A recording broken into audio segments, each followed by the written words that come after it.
Hey guys, so I'm sitting outside today for this video.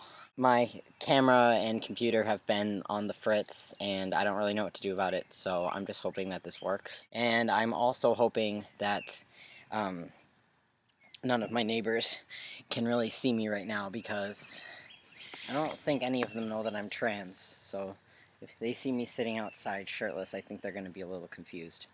However, this is the first time I am sitting outside shirtless since I got top surgery, so it's pretty liberating. This week's topic is dysphoria. It's an awe, so we haven't had one of those in a while. Shit! There's a big B. We haven't had one of those in a while, I feel like. Or maybe I just talked about something that I should have been giving advice on at one point, but I don't know. Anyhow, here I am giving you advice on dysphoria. Obviously, I used to have top dysphoria and bottom dysphoria, and now most of my dysphoria has just shifted to my bottom area because I'm post-op now, so I can't say that it took away all my dysphoria. I still, although I think that what I have now isn't so much dysphoria as it is, I'm just self-conscious about my scars now. This is what my scars are looking like. I can't really see what you guys can see because of the lighting, it's just really harsh, so I don't really know what you guys can see. My dysphoria has definitely shifted from my chest to my bottom area, and I am now self-conscious about going out in public.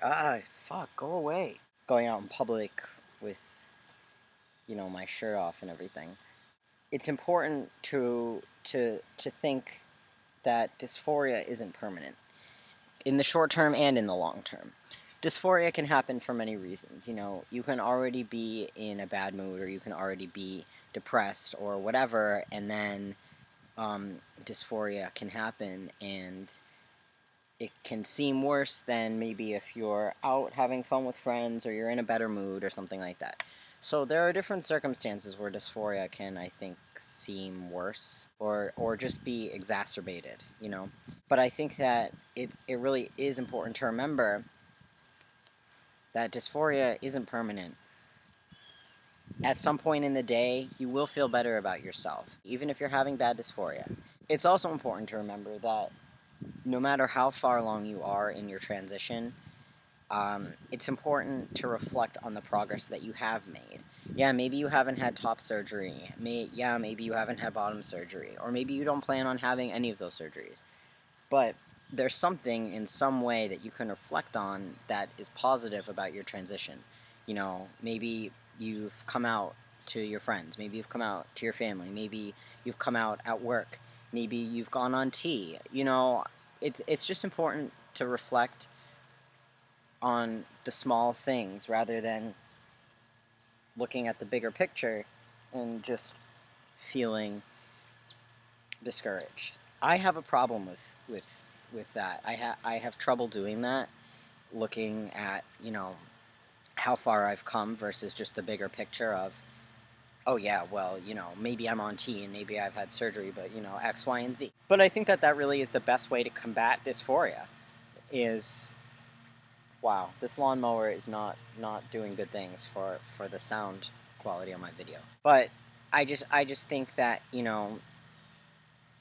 knowing how far you've come, and knowing that in 6 months from now or a year from now, you'll look back and you'll have come even further. I think that is just so important to remember and to keep in mind when you are feeling dysphoric. I found a wonderful blog post article thing on Autostraddle about dysphoria as well, which I'll share the link in the bottom. And I bookmarked it on my computer, and whenever I was feeling dysphoric, I would read it.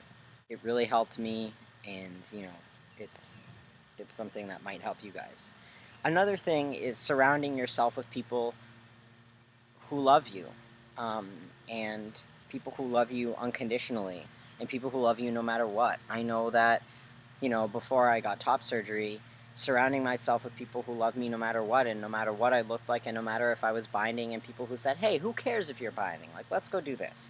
you know, it really helped me to say that it doesn't have to get in the way of living your life. It really doesn't. I know that in the moment it can seem so strong and so painful, but I look back now and I'm happy that I got through those times, because now I have even less dysphoria than I did before. As far as my bottom dysphoria, I'm not really sure what the solution is for that yet, but again, just reflecting on what I have done, you know, this far in my transition, I'm just that just makes me really happy. So that's my advice to you. Speaking of top surgery, Chase is getting his top surgery. I'm so excited for him. Chase, I love you. I'm so excited. I cannot be more excited. That is my video about dysphoria. Hope this helped. If you guys want to contact me, message me, you know, whatever, just do it. And follow me on Instagram, Twitter. I don't really use my Twitter that much, but, you know, follow me, subscribe to me, whatever. I will talk to you guys later.